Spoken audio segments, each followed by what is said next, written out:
Stop enabling him. Okay. Oh, great. So someone's looking for tips on Final Fantasy XIV. I have never played the game. Jacob has been really big on that. There's a lot of... So the people I know that play Final Fantasy XIV love it, but I don't know if anybody on camera right now plays that game. No. Yeah, I think the challenge is that's the point. I have to know something at all about it? Well, so this is what it's. Their Final Fantasy XIV rating group has run into some trouble these past few weeks. I was wondering if a panel or a group of experts like ourselves could give them some real and completely accurate advice on how they could clearing these difficult endgame combat encounters. Well, they're especially having trouble with the merry-go-round and something about roses. I think the first thing is that they need to get more goth. Oh, like, yeah. If they just got better goth costumes, they would do better at this rate. Maybe cat ears too. I think. Oh, cat ears. all right. That's James in my car. Yeah.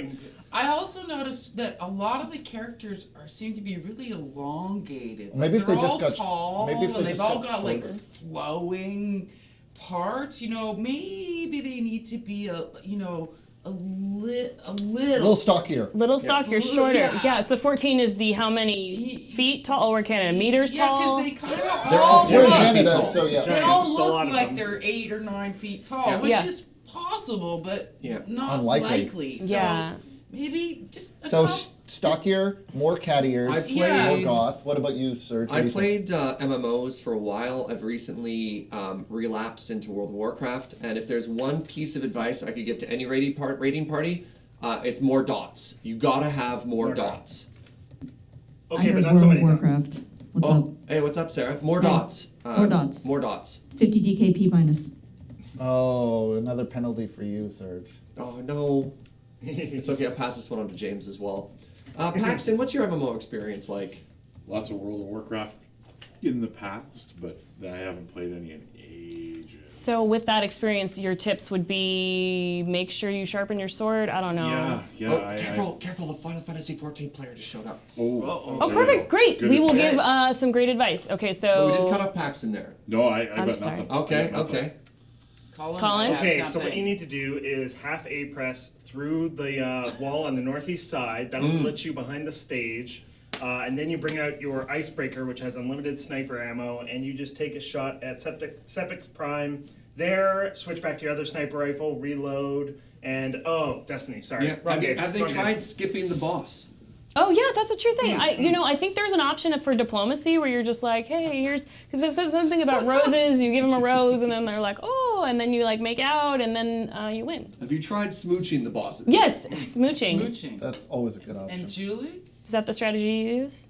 Well, I just wanted to clarify a really important part about how to best contribute to overall damage in any raiding party in any MMO. And that is the simple fact that mechanics are a DPS loss. Cool. Yeah. Just do more damage and don't worry about the mechanics? Heck no. All right. No, stand in the things. What Don't is stop hitting. DPS? Definitely people suffering. Yeah, definitely people suffering. Got it. Dead party syndrome. Yeah. It's when everyone gets wiped. Oh. Yeah. Like it's like a syndrome? I agree with that. The large circles on the ground are just to distract you from doing more DPS. Yeah. So just ignore them. Yeah. Actually, you should definitely stand in them because they'll give you a power boost. It's like DDR. Yeah, it's like DDR. I think the most important thing to remember is if you die, it's always your healer's fault. Always, well, that's just across the board. Always blame the healer. Or it doesn't matter the game. Or the hunter pet. The healers are a huge problem. They really need to fix them. Oh, the hunter pets bring lots of vermin. Is that what you're saying? Oh, it's disease. They die by disease. Oh, yeah. Actually. Was it the hunter pet that called the World of Warcraft virus? Oh, yeah. So there was that like amazing historical event where because of a bug, like there's just like huge swaths of World of Warcraft of characters were just killed, and NPCs too, I think, wasn't it? What? The corrupted blood incident. Yeah, Are you not aware it's one of that? the most like well-known and documented issues of like really strange occurrences in an MMO completely unintentional. And like people used it as like real world models for like actual pandemics. Yeah. Unfortunately, they were not able, because of course nobody was anticipating it. So unfortunately, they did not collect enough data, and Blizzard did not release enough data for there to be further detailed study of it as an epidemic. But it definitely inspired people. It has since inspired people to take a closer look at virtual events like this. Like people have been. I haven't found any I haven't yet found any studies that actually have followed through with going ahead and using things like, people have proposed Second Life as a powerful modeling tool for epidemiology, but this is definitely, there have been several epidemiological papers written on the corrupted blood incident. For people who don't know what the corrupted blood incident was, which I'm assuming is a lot of people, several people. You want to talk about it? You want to be on the spot? Sure, I'll be on the spot. Talk right into those microphones. Truly on the spot. So this is one of my favorite intersections of my, like, the two things I'm nerdiest about, which is video games and epidemiology. So corrupted blood was a debuff that was put on players, but it could be put on players by a mob in the troll raid, classic troll raid. Oh, Zanzilar? Now they'd coded the game so that once people left the instance, it came off. It didn't follow you out of the instance. So it wouldn't follow you into cities and populated areas. Exactly. It was just for the dungeon that you were doing it in. Yeah, so that was the idea, right? It was unique to the dungeon. What they did not account for was the fact that pets, like hunter pets and certain other player-controlled minions, could also be infected. Stream might be down. Hold on. Oh. I think they might be fine now. Here, let broadcast figure that out. Okay. It wasn't 48 hours. It's only been 24 hours since we last. Oh no, we did it 2 days ago, not yesterday. Oh, because we were supposed to do it at 7:50 and not 7:55. Yeah. Should I just cycle it? yeah. Oh, it says we're back. Wait, I'll let broadcast figure out what's going on. I #blame Johnny. Yeah. It's my fault. My days got all messed up because of changing my sleeping schedule. Because Desert Bus? Should I cycle it or no? Let me first still load. Johnny, you want me to drive? No, it's fine. Okay. It says they can hear us and see us, so it must have just it probably took us down and then re-brought us back up. Okay, so we're just doing anything because it. Yeah, it just created. So it cycles automatically. It cycles automatically. It turns out. There you go. Oh, cool. We could take it down just to be like, we did it on our terms. Yeah. Okay, sorry. Are we taking it down? No. Am I talking? Okay. So, and I think people want me to start over. You're in Zul'Gurub, there's a powerful debuff that spreads to lots of people, including pets. Yeah, and the including pets is the important part, because this was during Classic, and pet management was a lot more complicated than it is now. So a thing people would do is see that their pet has contracted the disease, and rather than letting their pet die and having to deal with resurrecting it and feeding it again and all that, they would just they'd click to dismiss the pet, and that was fine. It went away without any consequences to the pet. What Blizzard did not account for was people then going back into towns after they left the raid, resummoning those pets, which still had the disease on them, just paused.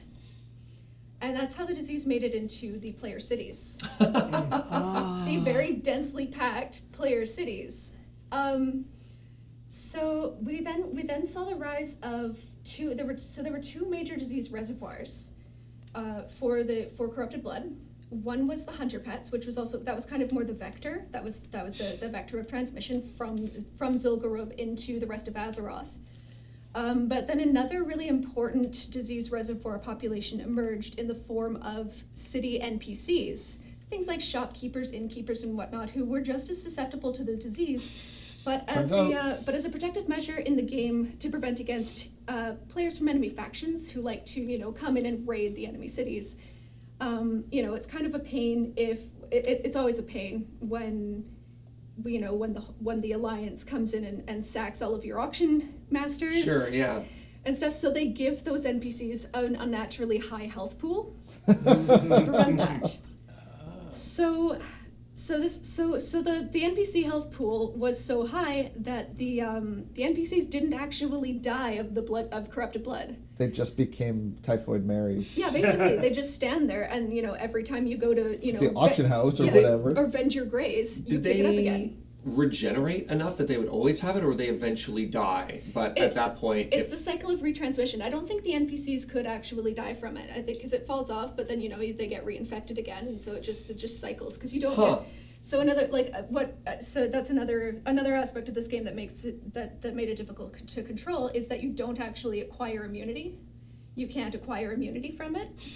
So there's that. Because they didn't want players to just screw up once and then be able to not have to screw up ever again. Yeah. So the way case fatality and case mortality works in most normal epidemics is you see there's kind of there's an initial slow growth phase as people start getting infected. Then there's a phase of exponential growth where more and more and more people are getting infected until you hit a bit of a plateau where you've got kind of the peak number of people infected in the population.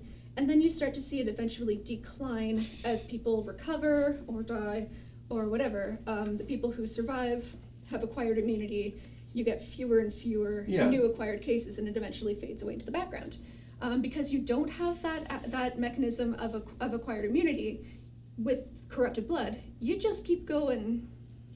What percentage of the player base was infected by this? Unfortunately, that's one of the data that they were not able to recover from Blizzard. Oh, really? Yeah. Okay. Yeah, Blizzard was really stingy with the data on this one, which is really frustrating because this got published in some major epidemiological journals at the time. Like this got published in I think it was in epidemiology letters. There was a science paper, like the journal Science, not the descriptor. Sure. Which is a major these were major journals. Very cool. Yeah, so it's a real big deal. It was another really interesting example of the social mechanics of an epidemic. It's there's many organizations, both locally, regionally, and then globally, internationally, that have they spend a lot of resources, a lot of brain power trying to predict what will happen during an epidemic or a pandemic, including social behavior, which is really important when you're considering disease control and management. You have to go knocking on doors, figure out who's had contact with whom. Do you need to quarantine people and whatnot? And we're actually really bad at predicting what massive numbers of humans will do in a situation like this. In this case, we had examples of people self-quarantining. We had people people changed the way they play the game. It lasted about 2 weeks before they patched it and fixed it. And during those 2 weeks, it was pretty chaotic. You had major cities being deserted. You had people retreating to smaller zones or different cities. On the other hand, you had people trying to purposely infect people for funsies, which unfortunately I'm not going to go into it on Desert Bus, but that is a thing too in real life with real diseases. It's very problematic. Yep. There's also excellent examples of social resistance to public health measures. Blizzard tried to enforce quarantine zones within the game while they figured it out. And, of course, just like in real life, you had people who were like, heck no, I'm not leaving Ironforge, this is my home. And so, it's a fascinating piece of video gaming history. I really love it.